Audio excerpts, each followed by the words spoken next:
Hi, I'm Matthew Moscoviak, Senior Associate Editor at CNET.com, and we're here with the Samsung BDC6500. This is a mid-range Blu-ray player from Samsung, and it's currently selling for about $225 online.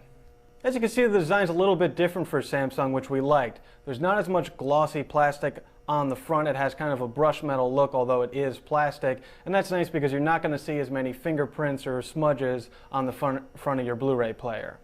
Once you turn it on, you'll see that Samsung has completely redesigned its user interface, and we like the new look. There's kind of a wood grain background, and there are big colorful icons so you can choose what services you can take advantage of, and it's also easier to get to some of the streaming media features, which are located right on the top of the menu. If you click on the Internet at TV icon, you're going to be brought into Samsung Apps, which is the company's new expandable apps platform. What that means is that developers are going to be able to write programs for the player so that you can add functionality after you bought it.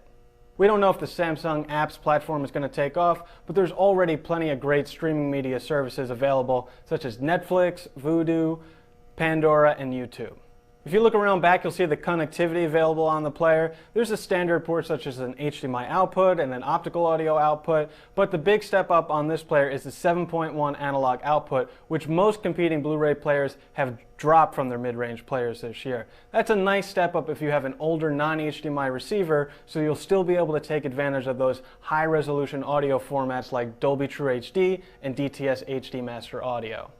You also see there's an Ethernet port on the back, but the Samsung has built-in Wi-Fi, which makes it easier to access those streaming media features like Netflix.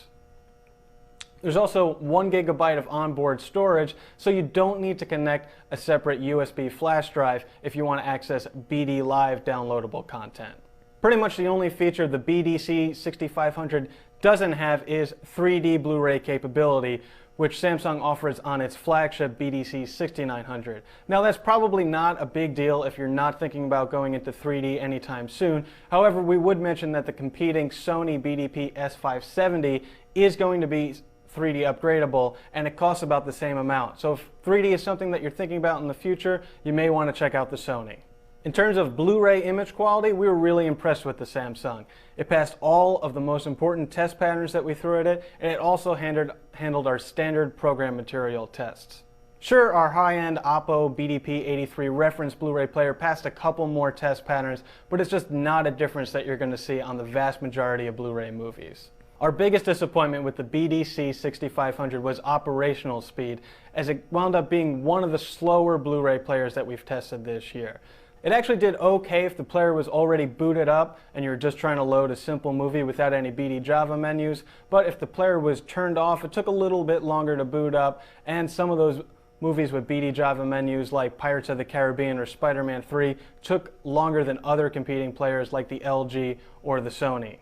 Altogether, that sluggishness is really the only thing we could complain about on the BDC6500, as it has more features than its competitors in this price class, and its Blu-ray image quality is excellent. So if you're willing to wait a little bit for your movies to load, this is a great option in the mid-range price class. I'm Matthew Moscoviak, and this is the Samsung BDC6500.